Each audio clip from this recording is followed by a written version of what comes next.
Selamat datang di sifat-sifat cahaya. Sifat cahaya ada 4.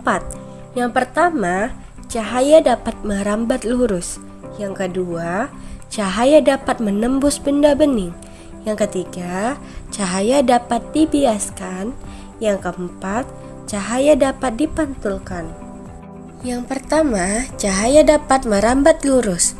Artinya, cahaya akan bergerak sejajar dalam bentuk garis lurus jika tidak dihadapkan pada medium yang berpengaruh. Ini berarti cahaya akan bergerak sepanjang lintasan paralel sampai terhalangi oleh penghalang atau berinteraksi dengan medium lain yang mengubah arah atau kecepatannya. Yang kedua, cahaya dapat menembus benda bening. Benda bening seperti kaca, air, atau plastik karena benda-benda ini memiliki sifat transparansi terhadap cahaya.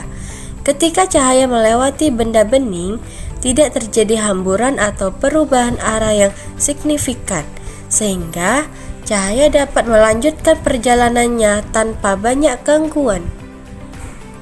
Yang ketiga, cahaya dapat dibiaskan.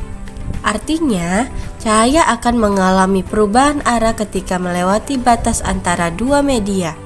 Dengan kecepatan rambat yang berbeda, fenomena ini terjadi karena kecepatan cahaya dalam medium berbeda. Dan ketika cahaya memasuki medium baru, sudut datangnya berubah. Contoh umum dari pembiasan adalah saat cahaya memasuki air dari udara, atau ketika melewati lensa atau prisma optik. Dan yang keempat, cahaya dapat dipantulkan. Artinya, ketika cahaya mengenai permukaan yang tidak dapat menyerap atau menembusnya, cahaya akan memantulkan kembali. Ini dikenal sebagai hukum pantulan, di mana sudut datang sama dengan sudut pantul.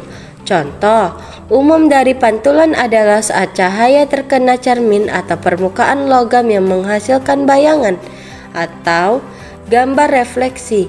Pantulan juga dapat diamati pada permukaan air atau air mengalir yang disebut pantulan total. Pertama, cahaya dapat merambat lurus. Letak lilin di bagian kotak dan buat dengan sejajar, maka cahaya akan merambat dengan lurus. Kedua, cahaya dapat menembus benda bening. Cahaya akan menembus pada benda bening. Contohnya plastik. Cahaya tidak akan menembus pada benda gelap. Contohnya kardus. Ketiga, cahaya dapat dibiaskan. Pembiasan cahaya ini sering kali memberikan efek patah pada benda. Keempat, cahaya dapat dipantulkan. Cahaya dapat dipantulkan dengan menggunakan dua cermin